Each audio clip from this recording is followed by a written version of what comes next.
and welcome to HR Debatable. My name is Nelly Verlinden, I'm your host today, and I'm being joined by two fantastic guests, Teske Schröder and Andreas Irmer.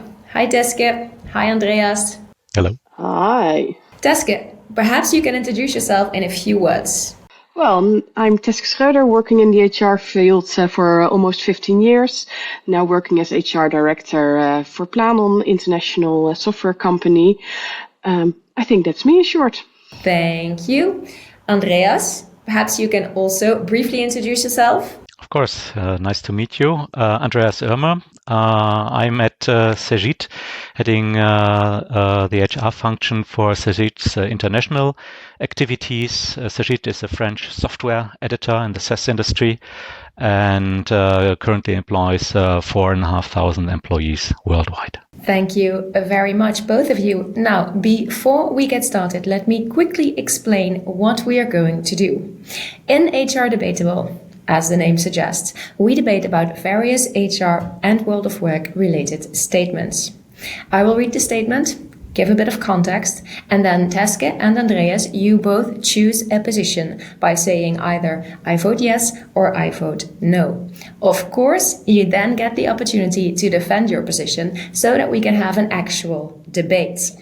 And I might play the devil's advocate every now and then to spark the debate further. Teske, any questions? No. Andreas, any questions? All good. Fire away. Awesome. Then let's go. Our first theme is about remote work. Last month, Salesforce made the news with their new policy or idea to get people back into the office. For every time that an employee came to the office during a certain period, the company would pay $10 to a local charity. The goal was to reach 1 million. Ever since the massive shift from in-office to remote began during COVID, we've seen mostly large tech companies trying to get people back into the office. Sometimes in a friendly manner, other times in a less friendly manner. I remember TikTok telling its remote employees earlier this year that if they didn't move back to their assigned offices, they could lose their jobs. This brings me to our first statement. On-site working. All bets are off when it comes to getting people back into the office. Teske, what do you vote? I vote no. Andreas, what do you vote? I voted no. Okay, Teske, if you want, you can expand on why you voted that. Yeah, I'm more of the hybrid work concept. So I think it's really about creating a culture where people love to come to the office. At Planon, we see our office at the club as the clubhouse. So there you meet, there you socialize. So I think there are important reasons to come back to the office. And with financial stimulants, I don't think that's the right reason to get people back. Andreas. Yes, we've heard and learned a lot about the benefits of coming together and work together as a team, creativity, stronger affiliation with the firm. I personally would say I agree to this, yet it does not mean that we should impose employees that it's mandatory to be at the office throughout the week. And this is a trend. This is unstoppable. So remote is gonna stay. And looking at developments we see within our sector, the IT industry, which is quite specific, but also then other industries where there's a large portion of office workers. The model that seems to be working best is really a hybrid model with a few days in the office and a few days off the office. Of course, this requires also some upskilling of our management staff, how they can better manage these virtual teams. Yes, we know that things can get sometimes complicated, but bottom line is remote work is going to stay in our sector according to recent studies. Just read a publication from Stanford Research. It's expected to increase. So bad news for the CEOs who want to see their office workers coming back every time per week, every day a week. And yet, I'm going to play the devil's advocate here for a second, because these are not small companies that are trying to get people back into the office, right? So we see that these are large tech companies. We've also seen big banks trying to do everything they can to get people back into the office. We're not talking about starting companies here, although they might also actually be trying to get people back into the office.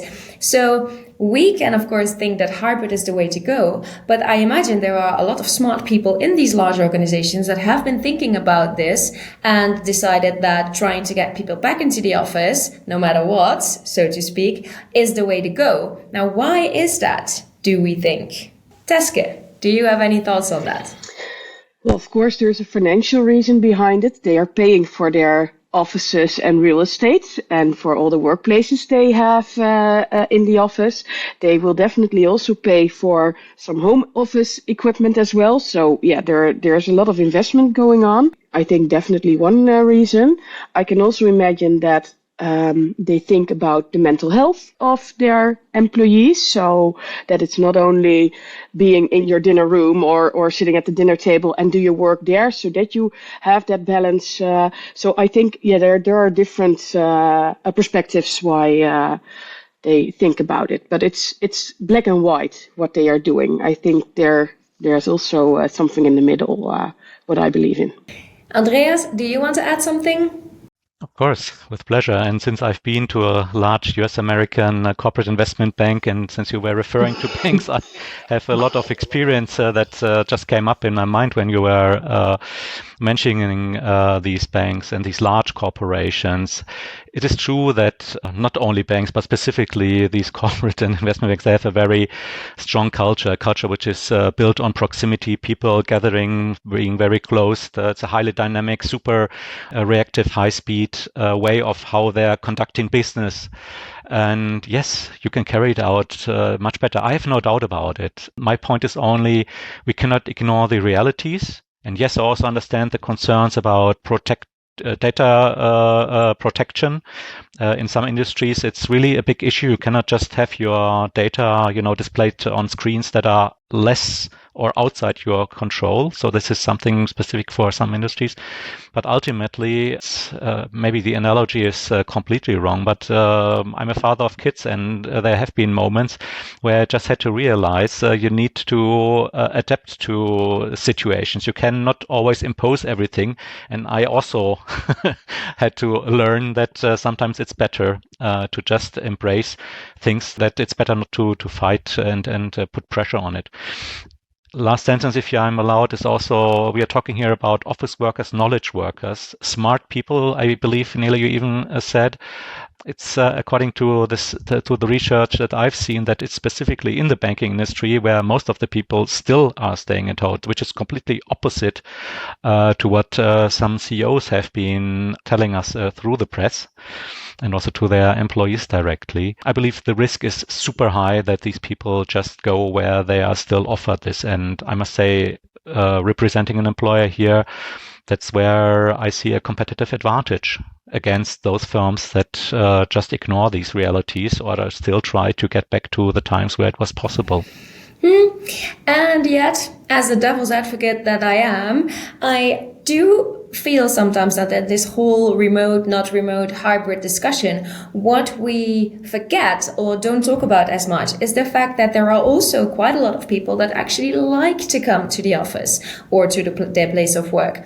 For one, because they live in a small apartment or in a house where they don't necessarily have a comfortable work from home setup, or because that they actually like to have this clear separation between, okay, this is my work, and at the end of the day, I close the door of the office, literally, and then I go home, and I don't want these two being entangled.